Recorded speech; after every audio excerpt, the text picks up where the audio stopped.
C'est ce sourire qui avait attiré Séverin, un jeune homme ambitieux mais pauvre. Séverin rêvait grand, il voulait ouvrir un commerce, posséder des voitures, voyager. Mais pour l'instant, il vivait dans une petite chambre en terre battue. Quand il rencontra Adèle, ils tombèrent amoureux rapidement. Il lui parlait de ses rêves et elle, fascinée par sa détermination, voulait l'aider à réussir. Un homme comme lui mérite de réaliser ses ambitions, pensait-elle. Dès le début de leur relation, Adèle mit toutes ses économies dans les projets de Séverin.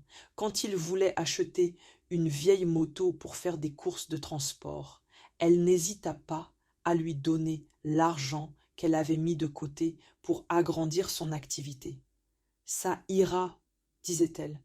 Je peux toujours vendre plus d'avocats. » Adèle et Séverin eurent 2 enfants. Et même pendant qu'elle était enceinte et malgré la grande fatigue, elle allait toujours vendre les avocats sous le soleil brûlant. Elle s'occupait de toutes les charges du foyer et gérait également la maison toute seule. Les jours étaient durs pour Adèle. Parfois, elle se levait sans même savoir si elle pourrait nourrir ses enfants, mais elle ne se plaignait jamais, surtout pas à Séverin. « C'est temporaire », se répétait-elle. Séverin, grâce au soutien d'Adèle, réussit à développer ses affaires. Il passa de la moto à une vieille voiture qu'il utilisait pour transporter des marchandises. Puis, avec les bénéfices, il ouvrit un petit magasin de pièces détachées. Les affaires marchaient bien, mais plus Séverin prospérait, plus il changeait. Au fil du temps, Séverin devint distant.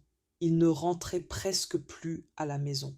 Quand Adèle lui parlait de mariage, il évitait la conversation. Puis un jour, il lui dit froidement « Adèle, tu ne corresponds plus à la femme que je veux maintenant.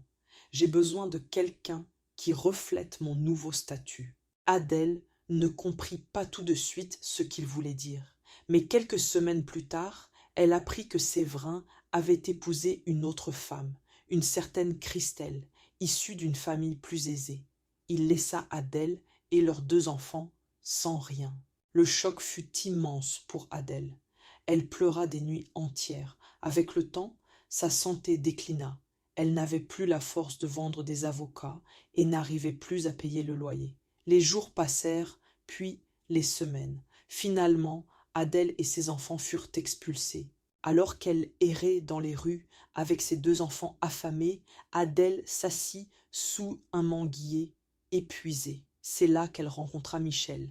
Michel était un homme simple, vendeur d'ustensiles de cuisine au marché. Voyant Adèle dans cet état, il s'arrêta. « Ma sœur, tu es là depuis combien de temps ?»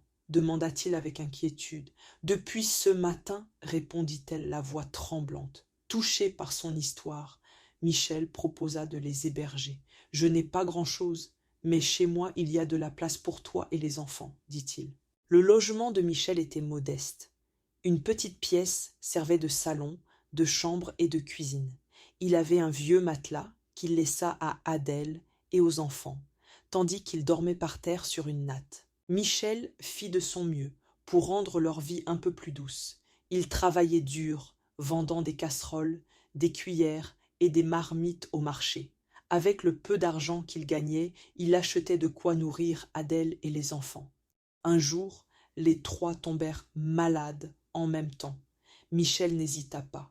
Il les soigna, nettoya leurs vomissures, lava leurs vêtements sales et veilla sur eux toute la nuit. Il fit tout cela sans jamais se plaindre. Petit à petit, Adèle retrouva des forces. En observant Michel, elle remarqua qu'il avait du mal à organiser son commerce. Elle décida de l'aider.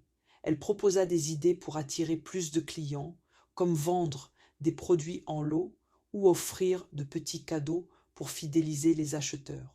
Grâce aux idées d'Adèle, les affaires de Michel commencèrent à prospérer. Ils louèrent une petite boutique au marché, puis une deuxième. Michel était reconnaissant envers Adèle. Un jour, il se mit à genoux devant elle et lui dit « Adèle, tu as fait de moi un homme heureux. Je veux passer le reste de ma vie à te rendre heureuse. épouse-moi. Adèle, émue, accepta. Ils se marièrent dans une petite cérémonie joyeuse. Michel devint un père aimant pour les enfants d'Adèle, qu'il considérait comme les siens. Séverin, quant à lui, connut un autre destin. En effet, au début, tout semblait parfait. Christelle l'aidait à gérer son commerce, et il vivait dans une belle maison en ville. Mais, très vite, Séverin découvrit une autre facette de sa nouvelle épouse. Christelle n'avait pas l'âme d'une femme dévouée comme Adèle. Elle était exigeante, dépensait sans compter et ne supportait pas de vivre dans l'inconfort. « Tu devrais ouvrir un deuxième magasin, Séverin. Ce n'est pas normal que nous vivions comme ça alors que tes affaires marchent si bien, disait-elle souvent. Sous la pression, Séverin fit des investissements risqués pour impressionner sa femme. Peu à peu, les affaires commencèrent à souffrir. Un gros client refusa de payer une importante commande, et les dettes s'accumulèrent. Christelle, habituée à une vie de luxe, devint distante.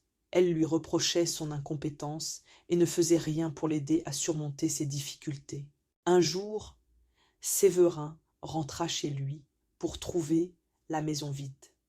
Christelle était partie, emportant tout ce qui avait de la valeur. Elle avait laissé une simple note. « Je ne veux pas couler avec toi. » La nouvelle se répandit rapidement. Ceux qui l'admiraient autrefois tournèrent le dos à Séverin. Ses créanciers le harcelaient et il fut obligé de fermer son magasin.